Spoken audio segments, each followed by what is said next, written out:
Olá, boa tarde. No jornal de hoje vamos falar sobre síndrome de Down. Agora eu vou convidar a doutora Júlia para poder falar um pouquinho mais sobre a doença para gente. Um ser humano normal apresenta 46 cromossomos, 23 pares. Algumas vezes, no entanto, ocorrem alterações numéricas que causam a perda de cromossomos ou aumento delas. Essas alterações podem ser de dois tipos: aneuploidias ou euploidias. Euploidias são alterações que causam a modificação em todo o genoma, ou seja, aumento ou diminuição de pelo menos um conjunto cromossômico haploide. Nas euploidias, portanto, a célula humana apresenta um número de cromossomos múltiplo de 23, podendo ser N, 3N, 4N, 5N e etc. Essas alterações cromossômicas numéricas, ao contrário das aneuploidias, são incompatíveis com a vida. Geralmente, nesses casos, ocorrem abortos espontâneos ou o bebê nasce morto ou morre logo após o nascimento. No reino vegetal, no entanto, as euploidias são muito comuns. Fatores que causam a euploidia. Pode ocorrer de diferentes formas. Uma dessas formas é a fertilização de um óvulo anormal em que ocorreu a não disjunção do cromossomo. Pode ocorrer ainda por causa de uma falha no zigoto que replica os seus cromossomos e falha na divisão, fazendo com que divisões mitóticas normais após esse evento levem um número errado de cromossomo. A euploidia pode ser gerada também por causa de fertilização de um óvulo por dois espermatozoides, dispermia. Aneuploidias. Aneuploidias são alterações cromossômicas em que ocorre aumento ou diminuição de um tipo de cromossomo. Se o indivíduo é diploide, 2N, e apresenta um cromossomo a mais, pode ser representado como 2N mais 1. Quando ele apresenta um cromossomo a menos, é representado por 2N menos 1. As aneuploidias diferem-se das euploidias porque nessa última ocorre alteração numérica em todo o conjunto de cromossomos, ou seja, a alteração ocorre no genoma. Nas aneuploidias, as alterações do número de cromossomos ocorrem, mas não em todo o genoma. As aneuploidias acontecem por causa de processos de não disjunção. Isso significa que em algum momento da divisão celular, a distribuição dos cromossomos ou das cromatídeas ocorreu de maneira incorreta. Quando ocorre na meiose 1, observa-se que os cromossomos homólogos não se separam corretamente.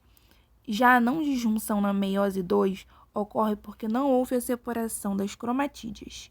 Vale frisar que pode ocorrer ainda não disjunção na mitose após formação do zigoto. As não disjunções levam à formação de células com número incorreto de cromossomos. Quando ocorre, por exemplo, uma não disjunção no cromossomo X, um óvulo apresenta 2 cromossomos X, enquanto outro não apresenta nenhum cromossomo X. Quando fecundado, esse óvulo se tornará um zigoto com aneuploidia. Cariótipo. Os portadores da síndrome, em vez de 2 cromossomos no par 21, o menor cromossomo humano, possuem 3. Não se sabe por que isso acontece. Eu convido a doutora Júlia Cristina a falar sobre um pouquinho mais da doença.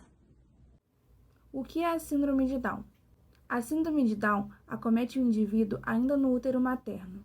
Os portadores da síndrome têm 21 cromossomos em todas ou na maioria das células. Eles têm 47 cromossomos em sua célula-mãe, ao invés de 46, como a maioria das pessoas. Os portadores da síndrome têm suas características semelhantes, mas mesmo assim têm a sua própria individualidade e suas características únicas. Características de uma pessoa com síndrome de Down. Os portadores de síndrome de Down têm características físicas semelhantes, como raiz nasal achatada, mão pequena e dedos curtos, flacidez muscular, baixa estatura e prega palmar única. Diagnóstico da síndrome de Down. Durante a gestação, o ultrassom morfológico fetal pode sugerir a presença da síndrome, que só é confirmada com os exames de aminocentese e a amostragem das velocidades coriônicas. Depois do nascimento, o diagnóstico clínico da síndrome de Down é comprovado pelo exame de cariótipo, que é o estudo dos cromossomos. Tratamento da síndrome de Down. É importante que bebês e crianças com a síndrome de Down sejam acompanhadas desde cedo com exames para diagnosticar qualquer anormalidade. O tratamento precoce pode impedir que esses problemas venham a afetar gravemente a saúde deles. Ao longo da vida, é importante manter um acompanhamento médico geral e monitorar o surgimento de novos fatores.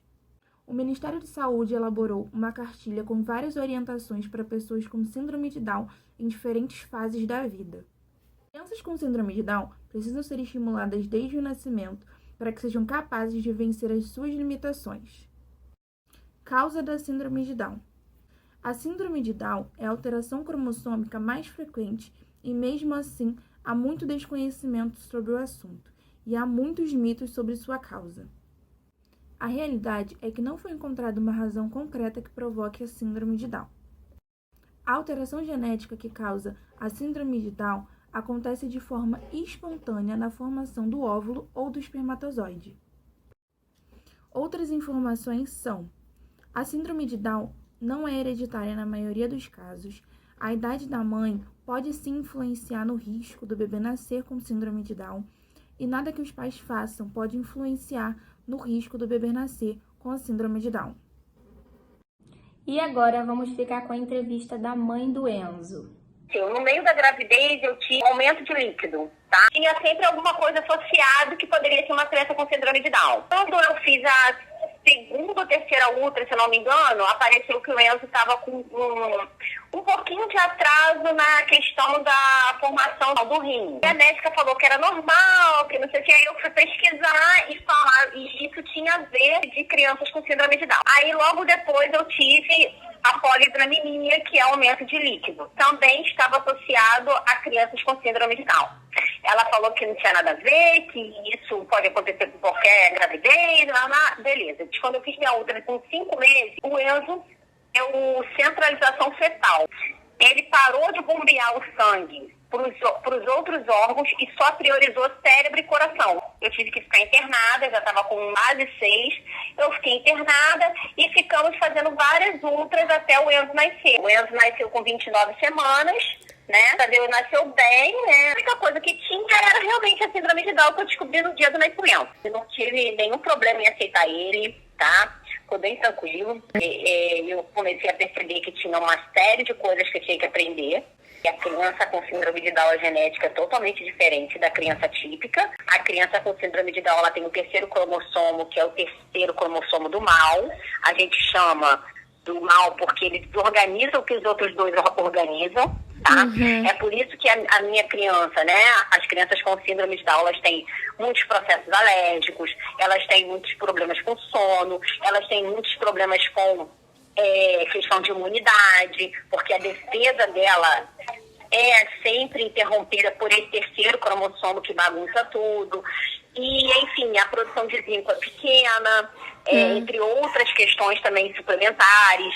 E, enfim, é uma série de coisas que a gente tem que começar a estudar, aprender a questão da tireoide, né? Porque também eles têm problema com a tireoide por conta desse terceiro cromossomo aí que bagunça tudo. Então, ele causa uma desordem muito grande. Você tem que estar levando no fono, você tem que estar acompanhando o fono, você tem que acompanhar a física, você tem que acompanhar a terapia ocupacional, você tem que levar no psicólogo. Então, é uma criança que precisa de vários acompanhamentos. O Enzo internou muito, né? O Enzo teve uma questão muito complicada, porque quando ele estava com 7 meses, ele pegou uma bronquiolite que evoluiu a pneumonia, dessa pneumonia evoluiu para um pulmão SARA, o Enzo internou, entubado, o Enzo quase morreu, conseguiu sair desse pulmão SARA, né? E depois disso, o Enzo ficou com uma sequela dessa intubação, que foi uma estenose subglótica. Essa estenose que o Enzo tem na laringe ocasionou um problema muito sério, porque quando ele pegava qualquer tipo de infecção, a laringe dele fechava e ele podia morrer asfixiado. Então, a gente foi obrigado a fazer uma traqueostomia. E, né, a gente está na luta para tentar tirar essa traqueostomia. De 7 meses até hoje, ele deve ter mais ou menos umas 50 internações. Entre internações de intercorrência, entre internações de cirurgias, entre internações de troca de cânula, mais ou menos isso. E se você quer saber um pouco mais da história do Enzo, é só apontar a câmera do seu celular para esse QR Code que está aparecendo aqui, que já vai direto para a entrevista.